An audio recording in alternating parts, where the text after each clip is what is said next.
Miss Carrie here. Today I'm going to share a few organization tips with you featuring the stack and sort trays from scrapbook.com. In my craft room, they have become a game changer. These are currently available in two sizes, the smaller and larger tray. They do stack right on top of each other. When I'm planning a project, I'll stack two smaller trays atop the larger one so that I have more storage in my space. So let me show you real quick 5 ways that these have helped me when I'm working on my crafting projects.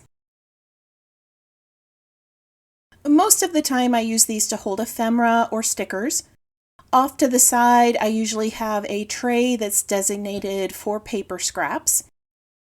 These are also wonderful at holding on to all those little die cut layers or pieces that I've cut out from my Cricut.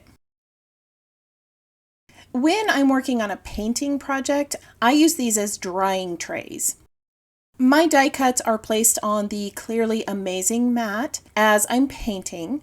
Then I carefully remove the painted pieces with tweezers and place them in a tray to dry. I can stack these up and set them out of the way while I continue to work. For those of you who enjoy all of the bling, these stack and sort trays are ideal for sorting. I like to dump my pearls, gems, or sequins into a smaller tray so that I can select the sizes I need for a project. The frosted white matte color makes it easier for me to see all the gems, and I have plenty of space to move them around. When I'm done, these pour right back into the embellishment jars.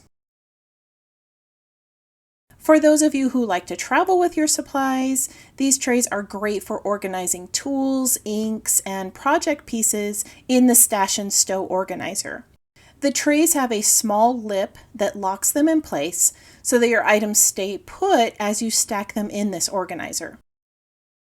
When I was recording this live stream, I didn't have the larger tray, but it does also fit in the organizer and it gives you more flexibility for storing items on the go. This next idea came from my husband's creative brain. He suggested that I place one of my magnetic die sheets into the tray to hold my dies while I'm working. It is awesome. No more dies lost in the craft mess. I also discovered that the trays come in handy when removing all the small pieces. This tray contains most of the mess when I'm cleaning out those intricate die cuts. Of course, we all need snacks in our craft room, so why not use these trays to hold those too? Quick disclosure here, I don't know if these are food grade plastic, but when I can't find anything in my craftnado of a space, snacks and coffee need to sit somewhere. Alright, for those of you who need some more organization help in the craft room like me, I want to invite you to the Paper Crafters Get Organized Summit. This free 3-day event is designed to help you get your craft stash organized so you can spend more time creating and less time cleaning up.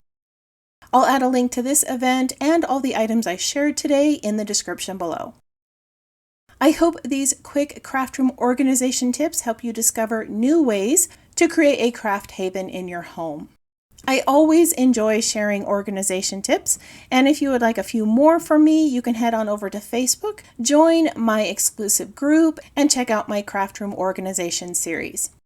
As always, I hope you have a wonderful week, and I can't wait to see what you create.